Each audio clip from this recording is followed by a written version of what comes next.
Is there some part of your life that you've stopped expecting to change? It's not that you've given up. You read the books, you do the practices, the inner work, and yet it's just not the way you want it to be. After enough years, something begins to happen. You stop believing it could be different. You remind yourself to be grateful for what you have. But somewhere underneath that gratitude, there's still a quiet longing for something more. I know that place. I lived there for decades. Every so often, I discover a new book, a new teacher, a new program that convinced me I was on the verge of a breakthrough. And many of those experiences genuinely helped me. But it always seemed like I was missing something important. So I kept searching until one day, a question stopped me in my tracks. What if the very way I was trying to change was part of my suffering? That question shook me. I'd spent decades trying to make it work. At first, I felt lost, but I kept going. And eventually, three things became clear. One was how my methods became part of my suffering. Two was what I truly wanted. And the third was a relationship with something that I never knew existed. Let's start with one. It took me years to see this. Every time the changes I wanted didn't appear, I never questioned the method. I questioned myself. Maybe I wasn't trying hard enough. Maybe I wasn't disciplined enough. Or maybe I just wasn't good enough. I never said those words out loud, but they quietly became the story that I believed about myself. Looking back, I don't think I was unique. I think many people on a spiritual path do the same thing. Without realizing it, efforts to change become a stage for self-judgment. Then, at 70 years old, life threw me a curveball. My 40-year marriage came to an end. I had imagined this new chapter of my life would feel very different. A fresh beginning, a new life.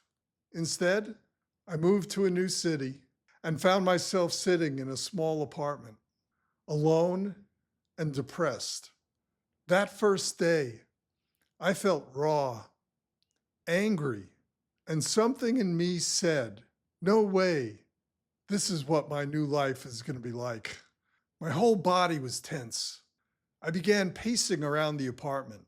Then I froze. A realization came through me. What I really wanted wasn't different circumstances. I wanted a different experience of life.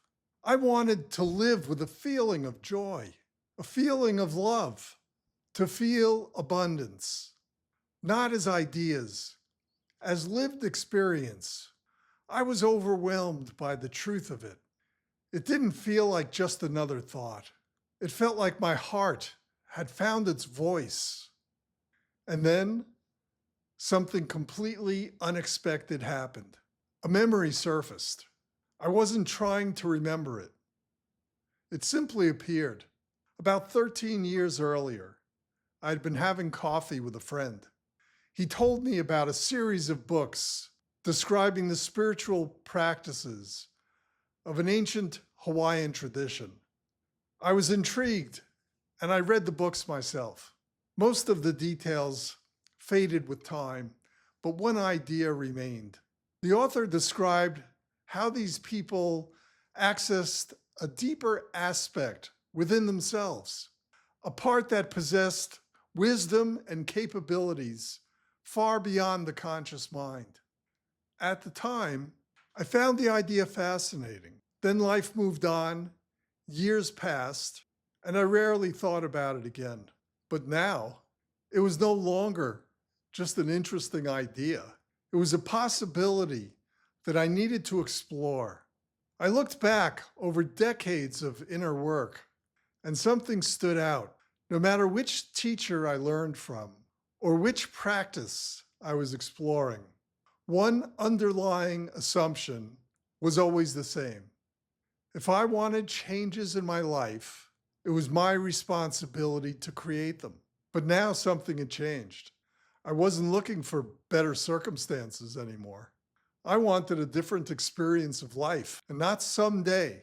I wanted it now. The only language I had for this deeper aspect of myself was the subconscious mind. Like many people interested in personal growth, I had always thought of the subconscious as the place where limiting beliefs lived, old conditioning, self-sabotaging patterns, the part of me that needed to be healed, reprogrammed, or managed. Could this be the missing piece? What if I had only been seeing half the picture? What if the subconscious wasn't just the source of fear? What if it was also the source of joy, love, trust, inspiration, abundance, possibility? If that were true, then my relationship with this deeper aspect would have to change completely. And one question wouldn't leave me alone. How do I begin relating to this deeper aspect of myself? That question became the beginning of an experiment that changed my life. So I began experimenting. I was excited, but I also had no idea where this would go. Instead of trying to create joy, I began asking for it. Instead of trying to create love, I began asking to be filled with it. Instead of trying to manufacture abundance, I began asking to experience it. The strangest part was I wasn't even sure who or what I was talking to. I knew I wasn't speaking to an external God in the traditional sense, and it didn't feel like I was speaking to the universe as something external to me. What I sensed was a deeper intelligence, a wiser presence, something far more capable than the conscious mind that had been managing everything for decades. So I simply began speaking to it, not occasionally, but every day, several times each day, out loud. I was living alone, so I didn't have to explain anything to anyone.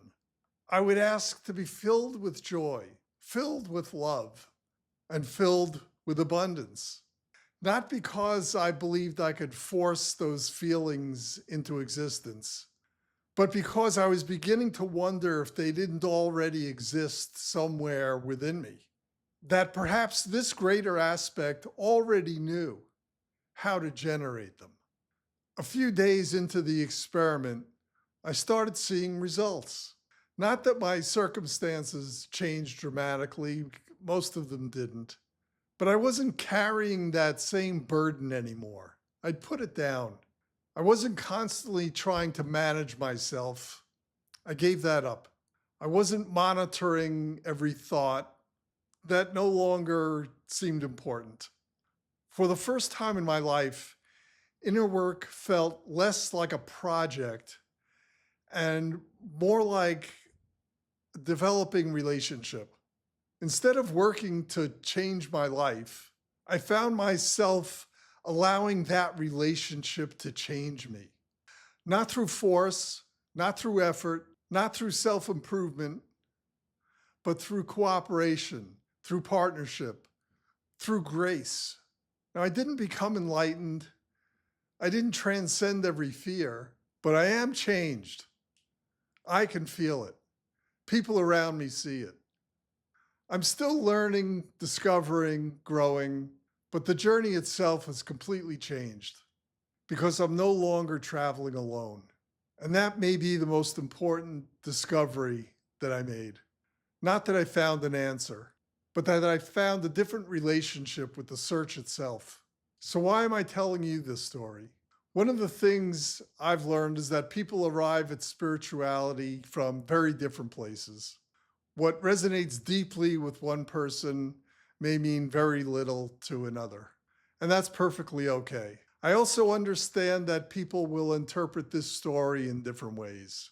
Some will see psychology, some will see faith, some will see the subconscious mind, some will see something else entirely. And I have no argument with any of that. What interests me are the people who recognize something of themselves in this story. People who have spent years doing their own inner work, yet still sense there's something that they haven't been able to see. If that's you, you're exactly the person that I hope to reach. I invite you to build on my experience. Over the past several months, I refined the experiment. I now call it the Gateway Experiment.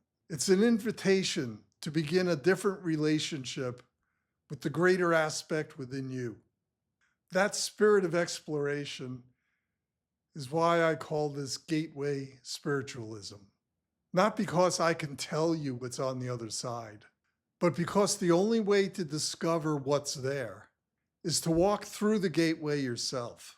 Subscribe for free at Gateway Spiritualism on Substack, and you'll receive the Gateway Experiment in your welcome email. If you're listening to my podcast or watching on YouTube, check for the link in the description. Then give yourself 30 days. Approach it with curiosity. I can't tell you what your experience will be. I can only tell you that this experiment changed my life. And if you try it, please keep me in the loop. My hope is that Gateway Spiritualism will help us all see more clearly what is on the other side. Thank you for your time, your curiosity, and your willingness to explore. In joy, love, and abundance, I'm Russell Cohn.